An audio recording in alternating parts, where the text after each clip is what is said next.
Hello friend, आप सभी का स्वागत है एजुकेशन लाइन में। दोस्तों, इस वीडियो में हम बात कर रहे हैं क्लास 11th के लिए आपका हिंदी का जो पेपर आने वाला है, ठीक है, उसके बारे में। तो पूरा पेपर आपको इस वीडियो में बताया जा रहा है, तो आप सभी क्वेश्चनों को अच्छे से याद कर ले ताकि आपके एग्जाम में बहुत अच्छे अंक आ सके। तो सबसे पहले दोस्तों, मैं आपसे रिक्वेस्ट भी करूंगा, आप चैनल पे नए हैं तो प्लीज़ चैनल को सब्सक्राइब करके बेल आइकन जरूर दबा लें ताकि आरबीएसई बोर्ड के जितने भी आपके मॉडल पेपर हो गए या आपके जो रियल पेपर स्कूल में आने वाला है, उन सभी के रिगार्डिंग जो मैं वीडियो अपलोड कर रहा हूँ वो आप तक पहुँच सके। बाकी इसकी पीडीएफ फाइल है वो भी आपको मिल जाएगी, आप कमेंट जरूर करें। तो यहाँ पे देखिए फर्स्ट सेक्शन आपको दिया गया है जिसमें कि एक गद्यांश आपको दिया गया है, इसको पढ़ना है आपको और नीचे कुछ क्वेश्चन आपसे पूछे जाएंगे जिनके आंसर आपको देने होंगे। तो आप यहाँ पे देख लीजिए, वर्तमान काल की निरुद्देश्य शिक्षा प्रणाली एक गिरते हुए शिक्षा परीक्षा परिणामों पर जब हम चिंतन करते हैं तो हमारे मस्तिष्क में एक ही शब्द कुल बुलाता है, यानी कि अनुशासन। तो अनुशासन के ऊपर ये दोस्तों लिखा गया है। अब यहाँ पे देखिए, अनुशासन शब्द का शाब्दिक अर्थ क्या होता है, संयम की संज्ञा किसे दी गई है, विद्यार्थी जीवन में अनुशासन का होना अनिवार्य शर्त क्यों है, निरुद्देश्य शब्द का संधि विच्छेद क्या होगा, उपरोक्त गद्यांश का उचित शीर्षक क्या होगा। तो इस तरह के क्वेश्चन आपसे पूछे जाएंगे। इसके अथवा में दोस्तों एक और दिया गया है आपको, भारत में नव जागरण की शंख ध्वनि करने वालों में अग्रणी महापुरुष स्वामी विवेकानंद का व्यक्तित्व अत्यंत सुंदर एवं भव्य था। तो ये दोस्तों आपको पढ़ लेना है। और मैं आपको एक बार फिर बता दूं कि स्वामी विवेकानंद जी जो थे उनके बारे में एग्जाम में स्टेटमेंट जरूर आपसे पूछा जाता है, तो इनके बारे में आप अच्छे से ज़रूर पढ़ लें। अब यहाँ पे दोस्तों इसके रिगार्डिंग है वो क्वेश्चन आपसे पूछे गए हैं, ये सारे क्वेश्चन आपको अच्छे से देख लेने हैं, ठीक है। नेक्स्ट देखिए, इसके बाद आपको निम्न पद्यांश यानी एक पद्यांश आपको दिया गया है, मैं नहीं चाहता चिर सुखी, मैं नहीं चाहता चिर दुखी, सुख दुख की आंख मिचोली में, खोले जीवन अपना मुख। तो दोस्तों ये जो कविता आपकी पाठ्यांश में दी गई है, ये दोस्तों यहाँ पे आपको दी गई है जिसका कि आपको पढ़ना है और नीचे प्रश्न पूछे गए हैं उनका आंसर आपको देना पड़ेगा। तो ऐसे दोस्तों आपको कविताएँ दी जाएंगी और गद्यांश दिए जाएंगे जिनका दोस्तों आपको सप्रसंग व्याख्या भी करना होगा। तो यहाँ पे दोस्तों आप देख सकते हैं कि जग सुख और दुख दोनों से पीड़ित क्यों है, सुख दुख को लेकर कवि क्या कामना करता है, सुख दुख जैसे दो शब्द युग्म आपको लिखने हैं, प्रस्तुत कविता में कौन सा काव्य गुण प्रस्तुत किया गया है, संसार किस में पीड़ा का अनुभव करता है। तो ये सारे क्वेश्चनों को आपको आंसर देने होंगे, सभी एक एक नंबर के क्वेश्चन हो गए। अथवा में एक और दिया गया आपको, है कौन विघ्न ऐसा जग में, टिक सके आदमी के मग में, खम ठोक ठेलता है जब नर, पर्वत के जाते पाँव उखड़। तो दोस्तों इन दोनों में से आप कोई सा भी कर सकते हैं। यहाँ पे इनके रिगार्डिंग जो क्वेश्चन है वो आपको पूछे गए हैं और बाकी पूरा पेपर है वो एकदम आपको सटीक अच्छे से याद कर लेना है, ठीक है। नेक्स्ट देखिए, यहाँ पे खंड 2 आपको दिया गया है जिसमें आपको कुछ क्वेश्चनों का आंसर यहाँ पे देना है। जैसा कि दोस्तों यहाँ पे निम्न शब्द समूह के लिए एक शब्द आपको लिखना है, जो ईश्वर में विश्वास करता है, तो उसको क्या बोलेंगे अपन, आस्तिक, ठीक है। जो ईश्वर में विश्वास करता है उसको आस्तिक, जो नहीं करता उसको नास्तिक। जिसकी पत्नी मर गई हो, ठीक है, अगर किसी की पत्नी मर गई है तो वो आदमी क्या कहलाएगा। नेक्स्ट देखिए, मिश्र वाक्य किसे कहते हैं, उदाहरण दीजिए। तो मिश्र वाक्य में दोस्तों एक तो आपका क्या होता है, प्रधान वाक्य प्लस आपके उसके बाद में एक आपका साधारण वाक्य होता है, ठीक है, जो कि आपस में जुड़े हुए होते हैं, ठीक है। और जो पहला प्रधान वाक्य होता है उसमें उसकी इम्पोर्टेंस है वो बताई जाती है, जो कर्ता वगैरह होता है उसका उद्देश्य उसमें छुपा हुआ होता है, तो इसको अपन मिश्र वाक्य बोलते हैं। जैसे जिसकी आप लिख सकते हैं, जिसकी लाठी उसकी भैंस, तो ये क्या हो गया आपका एक मिश्र वाक्य हो गया।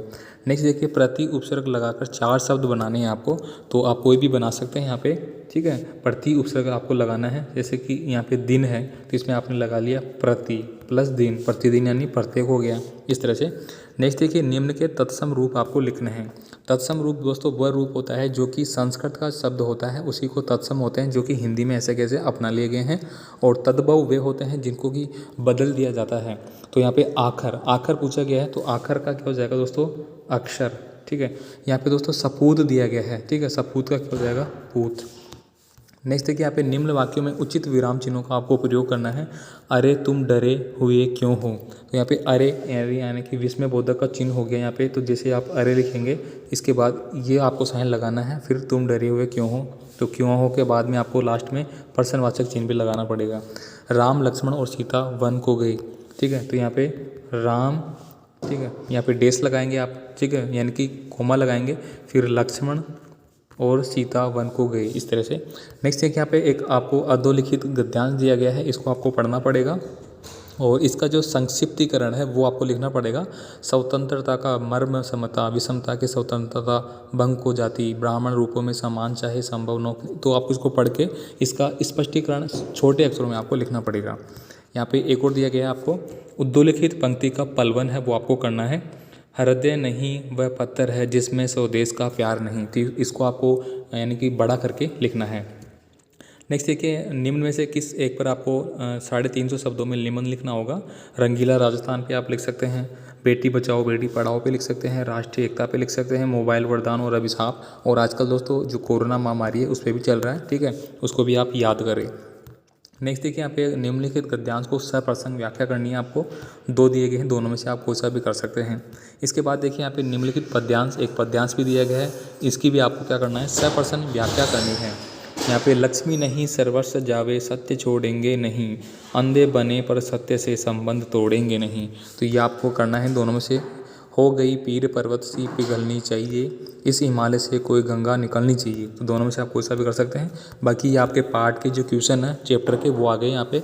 ऐसा मनुष्य मनुष्य नहीं देवता, डाकू खंडन सिंह के मन में बाबा भारती के प्रति ऐसा विचार क्यों आया। उधार मांगना भी एक कला है, पाठ में लेखक ने कैसे कैसे व्यंग किए हैं। तो ये आपको सारे क्वेश्चन है वो देख लेने हैं। मैं यहाँ पे स्लाइड करके आपको पूरा पेपर दिखा देता हूँ। बाकी मैं आपसे फिर से रिक्वेस्ट करूँगा दोस्तों, प्लीज़ चैनल को सब्सक्राइब करके बेल आइकन दबा लें, वीडियो को लाइक शेयर करें। आपका कोई भी कमेंट है मुझे आप कमेंट कर सकते हैं। बाकी मैं आपकी क्लास के लिए सभी पेपर वो अपलोड कर दूँगा, ठीक है। इंग्लिश का पेपर मैंने ऑलरेडी अपलोड कर दिया है, वो भी आप ज़रूर देखिए। तो यहाँ पे दोस्तों कुछ क्वेश्चन और है वो आप यहाँ पे देख लीजिए। खंड 4 में शरण दाता कहानी की मूल संवेदना और उद्देश्य है वो आपको स्पष्ट करना होगा।